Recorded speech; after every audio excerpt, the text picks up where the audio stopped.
Hello everyone, हामी चाहिँ अहिले बिबिएस सेकेन्ड इयरको ह्युमन रिसोर्स म्यानेजमेन्टको कुराहरू गर्दैछौँ र अब हामी अहिले च्याप्टर 4मा आएको छौँ र च्याप्टर 4मा चाहिँ हाम्रो पढ्ने टपिक के रहेको छ त रिक्रुटमेन्ट, सेलेक्सन एन्ड सोसियलाइजेसन। अब फर्स्टमा चाहिँ रिक्रुटमेन्टको कुराहरू आउँछ।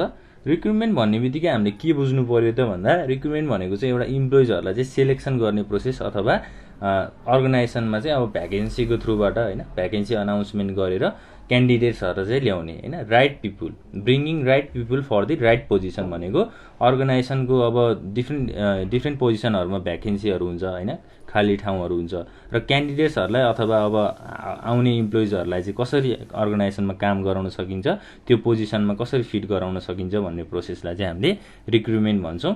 यो चाहिँ एउटा initial phase of employment process भनेको इम्प्लोइमेन्ट प्रोसेस भनेको रोजगारी दिने चाहिँ एउटा पहिलो स्टेप अथवा इनिसियल फेजलाई चाहिँ रिक्रुटमेन्ट भनेर भन्न सकिन्छ होइन। अब रिक्रुटमेन्टले के कुराहरू गर्छ त पोटेन्सियल क्यान्डिडेट्सलाई चाहिँ के गर्छ त एप्लिकेसन फर्म चाहिँ फिलअप गराउनलाई चाहिँ इन्सपायर गर्छ अथवा मोटिभेट गर्छ। जस्तै के हुन्छ त अब कुनै पनि संस्थामा हामीले सुन्ने गर्छौँ, जस्तै भ्याकेन्सी अनाउन्समेन्ट भनेर सुन्ने गर्छौँ होइन। अब जस्तै अब एकाउन्टेन्टको पोजिसन हुनसक्छ, रिसेप्सनको पोजिसन हुनसक्छ होइन। संस्थामा त धेरै खालको पोजिसन हुन्छ नि त। त्यो पोजिसनमा चाहिँ अब उनीहरूलाई चाहिँ इम्प्लोइजहरू चाहियो अथवा क्यान्डिडेटहरू चाहियो आफ्नो संस्थामा काम गराउनको लागि भन्यो भने अब त्यसमा के हुन्छ त अर्गनाइजेसनले चाहिँ एप्लिकेसन फर्महरू तयार पार्छ होइन। त्यो एप्लिकेसन फर्म चाहिँ अब क्यान्डिडेटले फिलअप गर्छन्। त्यो प्रोसेस एउटा इम्प्लोइमेन्ट दिने अथवा रोजगारी दिने प्रोसेसलाई चाहिँ हामीले रिक्रुटमेन्ट भनेर भन्न सक्छौँ। अब रिक्रुटमेन्ट प्रोसेसले चाहिँ एउटा निड र रिक्वायरमेन्टलाई चाहिँ ह्युमन रिसोर्सको निड्स होइन आवश्यकताहरू के कस्तो छ र रिक्वायरमेन्ट भनेको के कुराहरू चाहिएको छ अर्गनाइजेसनमा एउटा त्यो एस्टिमेट गर्ने काम गर्छ होइन। एस्टिमेट भइसकेपछि के हुन्छ त एचआर म्यानेजरले चाहिँ अब सोर्सेसहरूलाई चाहिँ आइडेन्टिफिकेसन गर्न चाहिँ सुरु गर्छन् होइन। त्यो आइडेन्टिफिकेसन गर्ने त्यो सोर्सेसको माध्यमबाट ह्युमन रिसोर्सको माध्यमबाट चाहिँ आइडेन्टिफाई गर्ने प्रोसेसलाई नै हामीले रिक्रुटमेन्ट भनेर भन्छौँ। अब सिधा भाषामा हामीले सजिलोसँग बुझ्दाखेरि चाहिँ के भन्न सकिन्छ त bringing right people to right position in the organization होइन। संस्थामा राम्रो क्यान्डिडेटलाई अथवा राम्रो पर्सन क्वालिफाइड पर्सनलाई चाहिँ राम्रो पोजिसनमा ल्याएर राख्ने।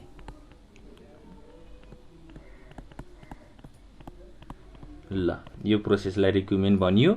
अब के हुन्छ त क्यान्डिडेटहरूको चाहिँ अब उनीहरूको एबिलिटी उनीहरूको स्किलहरू चाहिँ आइडेन्टिफाई हुन्छ अथवा कन्सर्न हुन्छ होइन। त्यसमा चाहिँ ध्यान केन्द्रित हुन्छ र अब एप्लिकेसन फर्महरू तयार हुन्छ भनेर त हामीले भनि नै हाल्यौँ होइन। जस्तै कस्तो खालको एप्लिकेसन फर्महरू तयार हुन्छ त जस्तै हामीले इक्जाम्पलमा यो एउटा एप्लिकेसन फर्म भनेर बुझ्यौँ होइन। अब यहाँ के हुन्छ त vacancy announcement in position of accountant भनेको अब एकाउन्टेन्टलाई चाहिँ एकाउन्टेन्ट चाहिँ चाहियो होइन। संस्थामा एकाउन्टेन्ट चाहियो भने यसरी एउटा फर्महरू चाहिँ तयार गरिन्छ र क्यान्डिडेटहरूले यो फर्महरूलाई चाहिँ फिलअप गर्छन् र त्यो प्रोसेसबाट उनीहरूले अर्गनाइजेसनमा काम गर्न सुरु गर्छन् होइन। एउटा जागिर खान सुरु गर्छन्। त्यसलाई हामीले रिक्रुटमेन्ट प्रोसेस भनेर भन्छौँ। ल अब रिक्रुटमेन्ट प्रोसेसलाई धेरै तरिकाबाट डिफिनेसन दिन सकिन्छ होइन। जस्तै अब यसलाई के पनि भन्न सकिन्छ त process of encouraging qualified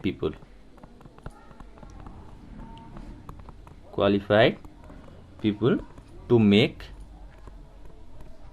application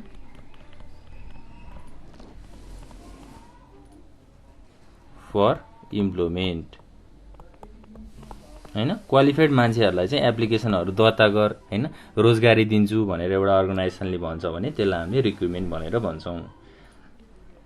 अब रिक्रुटमेन्ट प्रोसेसले चाहिँ के कुराहरू आइडेन्टिफाई गर्छ होइन, यसले चाहिँ के कुराहरूलाई एनालाइसिस गर्छ भन्ने कुराहरू पनि छ। जस्तै अब आइडेन्टिफिकेसन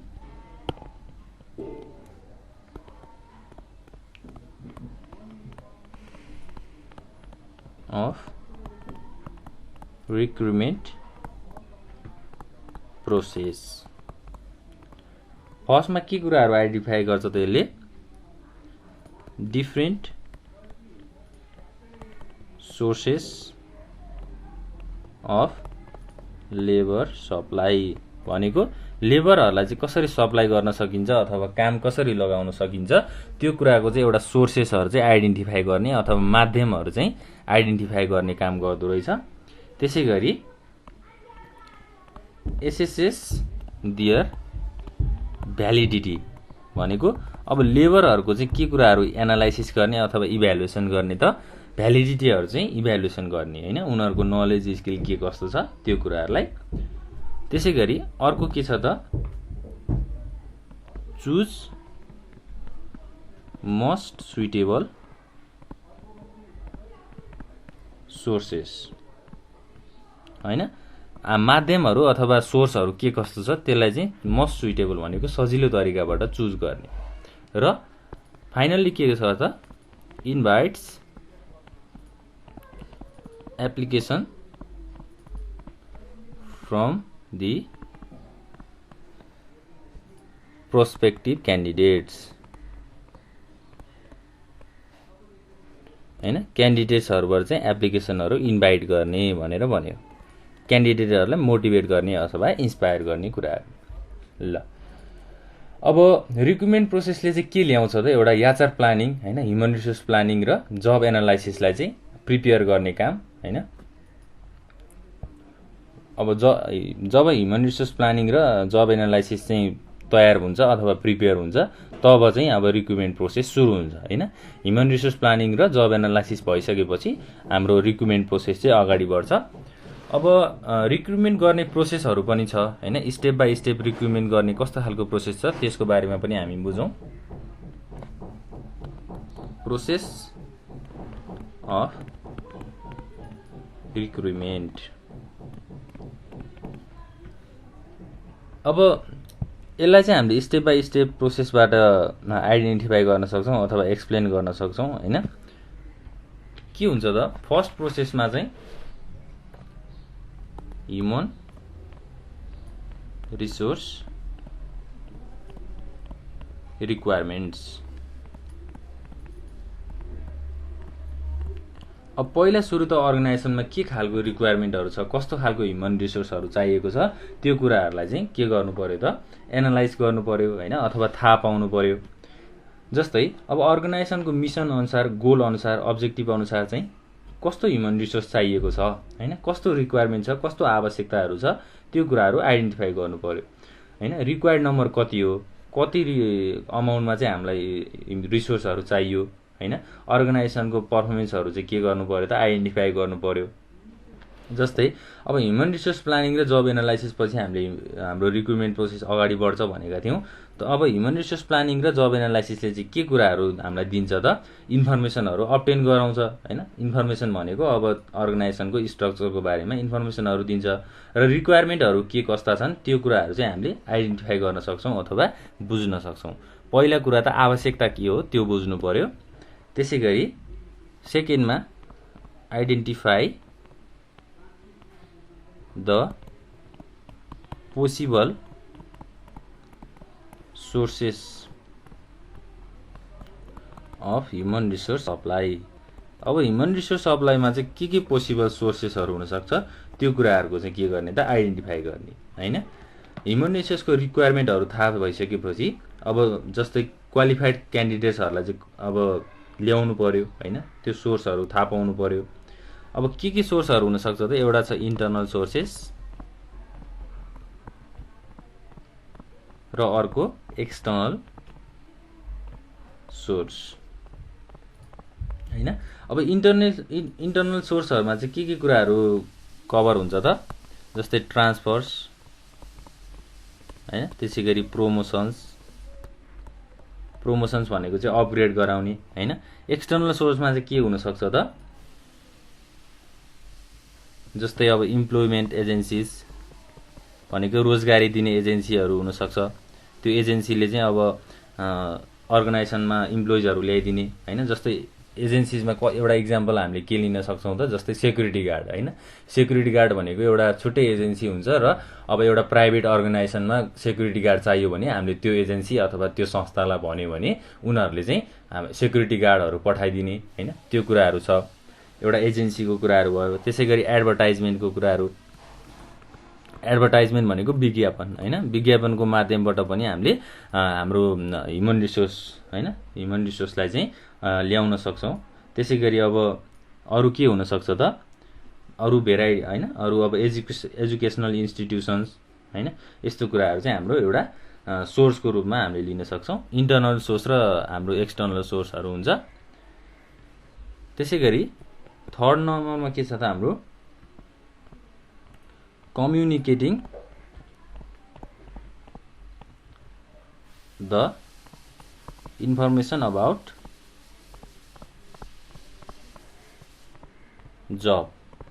जबको बारेमा अब इन्फर्मेसनहरू चाहिँ अब कम्युनिकेसन गर्ने एकअर्का बिच होइन, क्यान्डिडेट र अर्गनाइजेसन बिच होइन। अब के हुन्छ त यो स्टेपमा चाहिँ possible candidates are inform about vacancy announcement भनेको अब हामीले हाम्रो रिक्वायरमेन्टहरू पनि थाहा पायौँ, त्यसै गरी अब सोर्सहरू पनि हामीले थाहा पायौँ। अब क्यान्डिडेटहरूलाई चाहिँ एउटा भ्याकेन्सी अनाउन्समेन्टको चाहिँ इन्फर्मेसनहरू दिने, ल हाम्रो अर्गनाइजेसनमा चाहिँ यो पोजिसनमा भ्याकेन्सीहरू खुलेको छ, रिक्वायर्ड अब इन्ट्रेस्टेड क्यान्डिडेट्सहरूले चाहिँ फर्म फिलअप गर्न सक्नुहुन्छ भनेर एउटा इन्फर्मेसनहरू चाहिँ दिने क्यान्डिडेटहरूलाई होइन, इन्फर्म गराउने भनौँ न। अब जब रिक्वायरमेन्टहरू थाहा भइसकेपछि कति नम्बरमा अब कति इम्प्लोइजहरू हामीलाई चाहिएको छ अथवा कति क्यान्डिडेटहरू हामीलाई चाहिएको छ त्यो कुराहरू पनि हामीले थाहा पाउन सक्छौँ होइन। अब इन्फर्मेसनहरू चाहिँ कसरी पास गरिन्छ अथवा इन्फर्मेसनहरू क्यान्डिडेटलाई कसरी दिइन्छ त भन्दा जस्तै डिफ्रेन्ट मिडियाबाट, जस्तै नोटिस बोर्ड हुनसक्छ होइन, नोटिस बोर्डबाट चाहिँ इन्फर्मेसनहरू प्रोभाइड गर्न सकिन्छ, एउटा नोटिस बोर्ड भयो। अरू के हुनसक्छ त अब पपुलर मिडियाहरूबाट पनि भ्याकेन्सी अनाउन्समेन्ट गर्न सकिन्छ, जस्तै अब प्रिन्ट मिडिया छ एउटा। त्यसै गरी न्युज पेपरहरूमा पनि हामीले देख्छौँ नि होइन, न्युज पेपरमा पनि भ्याकेन्सी अनाउन्समेन्ट भनेर दिएको हुन्छ। र अब अर्को के हुन्छ भने पेपर पनि हुनसक्छ, जस्तै अब हाम्रो काठमाडौँ हाम्रो नेपालमा त कस्तो छ भने चलन, काठमाडौँको स्ट्रिटहरूमा चाहिँ अब धेरैजना मान्छेहरूले चाहिँ एउटा पेपर दिएर भ्याकेन्सी अनाउन्समेन्ट भनेर भनिरहेको हुन्छ होइन, जुन चाहिँ हामीले आफ्नो डेली लाइफमा पनि देखिरहेका छौँ। त्यसरी चाहिँ एउटा भ्याकेन्सी अनाउन्समेन्टको इन्फर्मेसनहरू क्यान्डिडेटमा चाहिँ पुर्याउन सकिन्छ। पपुलर मिडियाहरूमा चाहिँ एकदमै पपुलर भनेको एउटा इन्टरनेट छ होइन, इन्टरनेटको माध्यमबाट पनि इन्फर्मेसनहरू चाहिँ प्रोभाइड गर्छन्। ल त्यसै गरी अब अर्को के छ त लास्टमा चाहिँ रिसिभिङ एप्लिकेसन फर्म। अब एप्लिकेसन फर्म चाहिँ अर्गनाइजेसनले रिसिभ गर्छ होइन।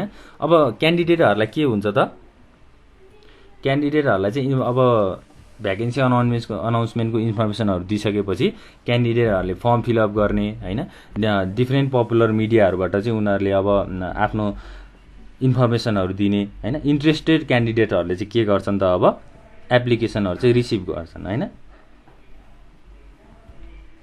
ल त्यो कुराहरू भयो। अब एप्लिकेसन फर्महरू पाइसकेपछि सबै क्यान्डिडेटको हामीलाई इन्फर्मेसनहरू थाहा हुन्छ, जस्तै उनीहरूको क्वालिफिकेसन के कस्तो छ, एबिलिटीहरू के कस्तो छ, स्किलको बारेमा हामीलाई नलेज हुन्छ होइन।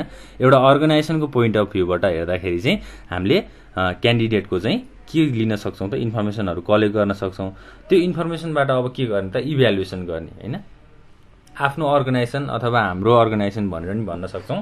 त्यो संस्थाको रिक्वायरमेन्ट के कस्तो छ त्यो अनुसार चाहिँ क्यान्डिडेटहरूलाई सेलेक्ट गर्ने। हाम्रो लास्ट स्टेप चाहिँ रिसिभिङ एप्लिकेसन फर्म्स। ल यो चाहिँ हाम्रो 4वटा के भयो त, प्रोसेस अफ रिक्रुटमेन्ट होइन, रिक्रुटमेन्टको प्रोसेसको बारेमा कुराहरू भयो। अब हामीले के कुरा गर्नु पर्यो त अर्को, फ्याक्टर्स एफेक्टिङ रिक्रुटमेन्ट भनेको रिक्रुटमेन्ट गर्दाखेरि के कुराहरूले असर गरिरहेको हुन्छ, के फ्याक्टर्सहरू हुन्छ त्यसको बारेमा डिस्कस गरौँ। Affecting recruitment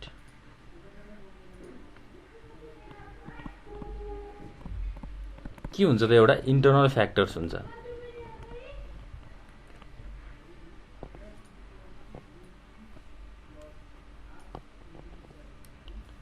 internal factors. Internal फ्याक्टर्समा चाहिँ के हुन्छ त, एउटा साइज अफ अर्गनाइजेसन। अब संस्थाको साइज के कस्तो छ त्यसले पनि धेरै असर गरेर आएको हुन्छ रिक्रुटमेन्ट प्रोसेसमा हैन।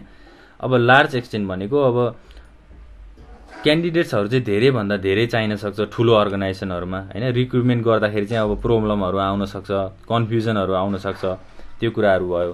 त्यसै गरी अब बीमा रिक्रुटमेन्ट पोलिसी, अब संस्थाको रिक्रुटमेन्ट पोलिसी रुल्सहरू के कस्तो छ त्यसबाट पनि अब एफेक्ट हुन सक्छ। त्यसै गरी थर्डमा छ इमेज अफ अर्गनाइजेसन। इमेज भनेको चाहिँ अब रेपुटेसन अथवा गुडविलको कुराहरू हैन, उनीहरूको इज्जत के कस्तो छ सोसाइटीमा, त्यसले पनि रिक्रुटमेन्ट प्रोसेसमा चाहिँ असर गरिरहेको हुन्छ। अब अर्को छ एक्सटर्नल फ्याक्टर्स हैन। सेकेन्डमा चाहिँ एक्सटर्नल फ्याक्टर्समा के हुन्छ त, जस्तै अब डेमोग्राफिक फ्याक्टर्स।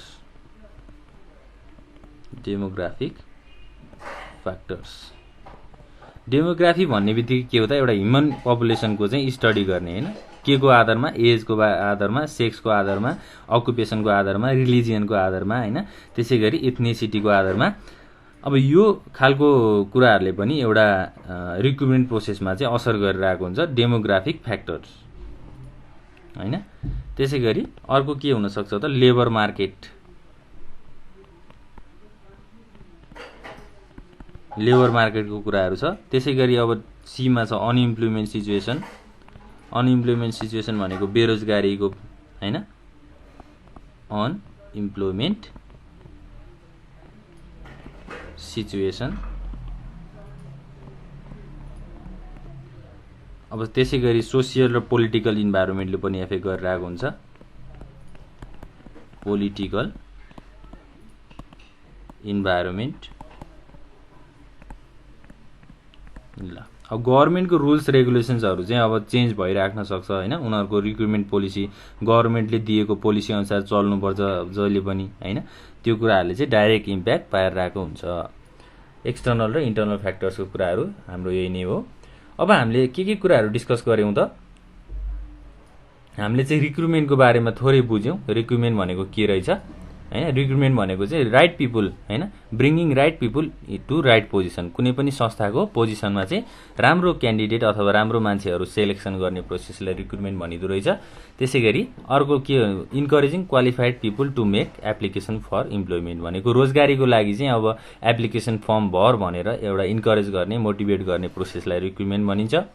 त्यसै गरी रिक्रुटमेन्ट प्रोसेसको आइडेन्टिफिकेसनको कुराहरू हामीले गऱ्यौँ। यो पोइन्टमा छ हैन, यो कुराहरू चाहिँ हामीले बुझ्नलाई सजिलो छ एकदमै। त्यसै गरी रिक्रुटमेन्ट प्रोसेसको बारेमा हामीले 4वटा कुराहरू गरेका थियौँ। त्यो कुराहरू के छ त, ह्युमन रिसोर्स रिक्वायरमेन्ट भनेको के रिक्वायरमेन्ट छ त्यो कुराहरू बुझ्नु पर्यो। त्यसै गरी सोर्सेसहरू के छ, माध्यमहरू। त्यसै गरी इन्फर्मेसन, अब जबको बारेमा इन्फर्मेसनहरू कम्युनिकेट गर्ने र लास्टमा एप्लिकेसन फर्मलाई रिसिभ गर्ने। त्यसै गरी अब रिक्रुटमेन्ट गर्दाखेरि रिक्रुटमेन्ट प्रोसेसमा आउने फ्याक्टर्सहरू हैन, त्यो कस्तो कुराहरूले एफेक्ट गरिरहेको हुन्छ त्यो कुराहरू पनि इन्टर्नल फ्याक्टर्स र एक्सटर्नल फ्याक्टर्सको कुराहरू भयो। ल अब हामीले आज डिस्कस गर्ने भनेको यति नै हो। नेक्स्ट क्लासमा हामी सोर्सेस एन्ड मेथड्स अफ रिक्रुटमेन्टको कुराहरू गर्छौँ। Thank you.